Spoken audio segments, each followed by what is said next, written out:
According to the decree, all domestic institutions should be merged in Hindustan. The majority of people this state should want this monarchy.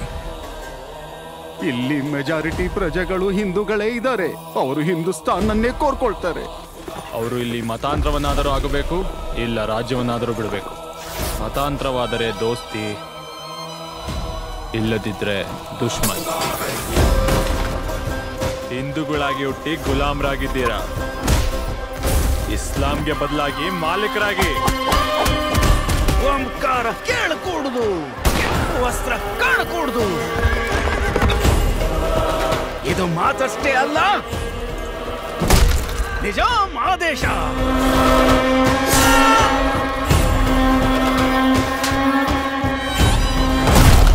ಹೈದರಾಬಾದ್ನ ಹಿಂದೂಸ್ತಾನಕ್ಕೆ ವಿಲೀನ ಮಾಡದೇ ಇದ್ರೆ ಪರಿಸ್ಥಿತಿ ಗಂಭೀರವಾಗಿರುತ್ತಂತೆ. ಸರ್ದಾರ್ ಪಟೇಲ್ ಅವರಿಂದ ಪತ್ರ ಬಂದಿದೆ.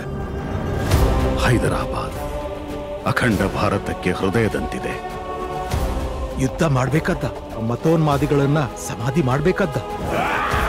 ಸೂಳಿ ಅಂತೀಯನಲ್ಲೇ ಸೂಳಿ ಮಗನ. ಸಾಯಿಸುವುದಷ್ಟ ಗೊತ್ತಿರೋ ನನ್ನ ಮಕ್ಕಳಿಗೆ ಸಾವಿನ ಭಯ ತೋರಿಸ್ಬೇಕ. ಇಷ್ಟೊಂದು ಧೈರ್ಯ ಎಲ್ಲಿಂದ ಬಂತು ಈ ಕಾಫಿರರಿಗೆ? ಹೈದರಾಬಾದ್ನ ತುರ್ಕಿಸ್ತಾನ್ ಆಗಿ ಮಾಡೋದಕ್ಕೆ ಸಹಾಯ ಮಾಡ್ತೇನೆ ಅಂತ ಜಿನ್ನಾ ಮಾತು ಕೊಟ್ಟಿದ್ರು. ಪಾಕಿಸ್ತಾನದ ಆರ್ಮಿ ಎಲ್ಲ ಇಲ್ಲೇ ಇರತ್ತೆ. ಹಿಂದೂಸ್ತಾನನ್ನ ಸುಡುತ್ತಿರುವ ಕಾಫಿರರ ಶವಗಳ ವಾಸನೆಯಿಂದ ತುಂಬಿಸ್ಬಿಡಿ.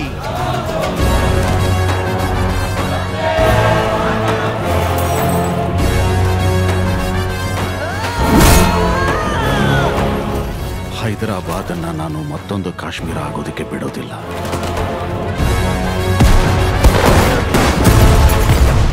Police action from Delhi has turned into an Operation Polo.